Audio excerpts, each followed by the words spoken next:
Hi hello నమస్తే నా పేరు నరేష్ మన క్రికెట్ రివ్యూస్ ఛానల్కి స్వాగతం. మరి సెకండ్ వన్డే ఇండియా అయితే చాలా ఈజీగా గెలిచింది. ముఖ్యంగా చెప్పుకోవాలంటే రోహిత్ శర్మ ఫామ్కి వచ్చేసిండు. రోహిత్ శర్మ 100తో కంబ్యాక్ చేసిండు. చాలా రోజుల నుంచి ఫామ్లో లేడు, మనం చూస్తున్నాం.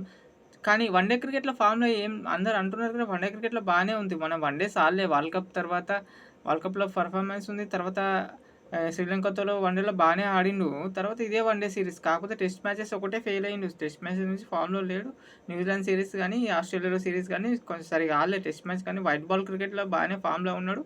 కానీ ఆ ఫామ్లో కూడా అది కూడా అన్ని మరపగొట్టిండు. ఈరోజు సూపర్ 100 7 సిక్సర్లతోని 190 రన్స్. ఇంకా లాస్ట్ ఫుల్ టాస్ బాల్కి అవుట్ అయ్యింది. కానీ ఇంకా రోహిత్ శర్మ ఆడితే ఇంకా పెద్ద 100సే మనం చూస్తాం కదా, పెద్ద 100సే కొడతాడు. మరి భారీ సిక్సర్లతో మెచ్చుకోబడ్డాడు. 300 స్కోర్ కూడా ఈజీగా చేజ్ అయితే అయిపోయింది. కానీ కొంచెం తడబడి లాస్ట్లో 6 వికెట్స్ పోయినాయి. మరి 6 వికెట్స్ కంటే ఇంకా 20-30 రన్స్ ఉంటే ఇబ్బంది అయ్యేది. ఇంకో 6 ఓవర్లు మిగిలి ఉన్నాయి. కానీ మరి నెక్స్ట్ ఫస్ట్ నుంచి రివ్యూ చెప్పుకుందాం. ప్లీజ్ సబ్స్క్రైబ్ చేసుకోండి కొత్త వాళ్ళు. ప్లీజ్ లైక్ అండ్ కామెంట్ చేయండి, తప్పకుండా సపోర్ట్ చేయండి. మరి ఫస్ట్ టాస్ గెలిచి ఇంగ్లాండ్ అయితే మళ్ళీ బ్యాటింగే తీసుకుంది. అసలు ఇండియాలో సెకండ్ డ్యూ వస్తుంది, సెకండ్ బ్యాటింగ్ తీసుకోవాలి. ఫస్ట్ మ్యాచ్ కూడా ఫస్ట్ బ్యాటింగ్ చేసింది. చేజింగ్ ఈజీ వాళ్ళకు బ్యాటింగ్ లైన్ పెద్దగా ఉన్నప్పటికీ మరి మళ్ళీ ఈరోజు కూడా సెకండ్ బ్యాటింగ్ ఎందుకు తీసుకుందో మరి వాళ్ళ ప్లాన్ ఏంటో తెలియదు. కానీ మనోళ్ళైతే చేజింగ్ చేస్తారు. నెక్స్ట్ మ్యాచ్ కూడా అహ్మదాబాద్లో కూడా చేజింగే అది ఎక్కువ అక్కడ. కానీ బట్లర్కి బాగానే తెలుసు, ఐపీఎల్ ఆడుతాడు, చేజింగ్ ఎక్కువ ప్రిఫరెన్స్ ఉంటుంది ఇండియాలో. మరి చేజింగే అయినప్పటికీ మరి బ్యాటింగ్ తీసుకున్నాడు. కానీ బ్యాటింగ్ తగ్గట్టు కూడా మంచి స్టార్ట్ ఇచ్చిన్నారు ఫిలిప్ సాల్ట్ అండ్ బెండకెట్. మంచి హాఫ్ సెంచరీ ఫిలిప్ సాల్ట్ కూడా. అక్షర్ పటేల్ క్యాచ్ డ్రాప్ చేసింది. కానీ మళ్ళీ అది 87 రన్స్ పార్ట్నర్షిప్ ఉంది వాళ్ళ ఓపెనింగ్ పార్ట్నర్షిప్. ఆ పార్ట్నర్షిప్తోనే 300 స్కోర్ అయితే చేయగలిగారు. మంచి స్టార్ట్ ఇచ్చినారు. మరి బెండకెట్ అవుట్ అయిన తర్వాత Joe Root and Harry Brook కొంచెం స్లో పడ్డారు, తడబడి కొంచెం స్లో అయింది. కానీ మంచిగా సెట్ చేసారు. లేకుంటే ఇద్దరు మంచి బ్యాటింగ్ ఆడారు ఇండియాలో. హ్యారీ బ్రూక్ స్పిన్నర్స్కి ఆడడానికి చాలా తడపడతాడు, స్పిన్నర్స్కి ఆడలేడు. వరుణ్ చక్రవర్తి మళ్ళీ Ben Duckett first wicket. First match debut ఆడాడు వరుణ్ చక్రవర్తికి అయితే వికెట్ పడింది. మరి Joe Root and Harry Brook మంచిగా సెట్ చేసారు ఇద్దరు పార్ట్నర్షిప్. తర్వాత బట్లర్ వచ్చి కొద్దిసేపు ఆడిండు.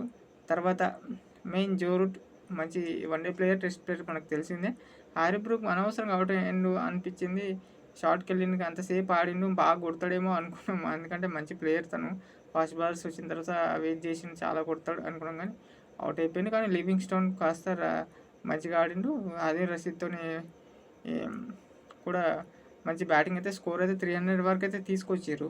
మరి మన బౌలింగ్ విషయానికి వస్తే షామీ అంత ఫిట్ లేడు, ఇంకా అంత హుషారు లేడు అనిపిస్తుంది నాకైతే. ఇంకా అంత మున్పటి షమీ లాగైతే అనిపిస్తలేదు.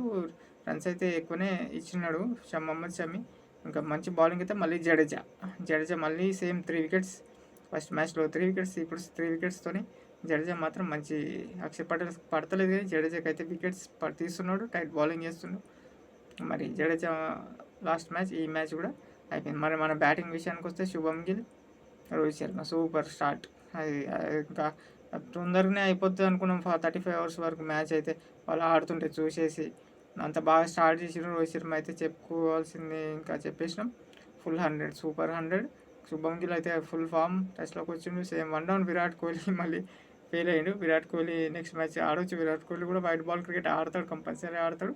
అదే కంపల్సరీ కంబ్యాక్ చేస్తాడు. తను ఆడ టీంలో ప్లేస్లో ఉంటాడు ప్లేయర్స్ కంటే మళ్ళీ బ్యాటింగ్లో కూడా మనకు ప్లేస్ వస్తలేదు. కొంతమంది కేఎల్ రాహుల్కి కింద పంపి అక్షర్ పటేల్కి పైన ఛాన్స్ ఇస్తున్నారు.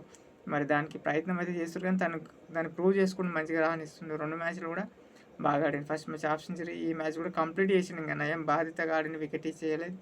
కేఎల్ రాహుల్ వచ్చిండు, కేఎల్ రాహుల్ కంప్లీట్ చేయాలి యాక్చువల్గా.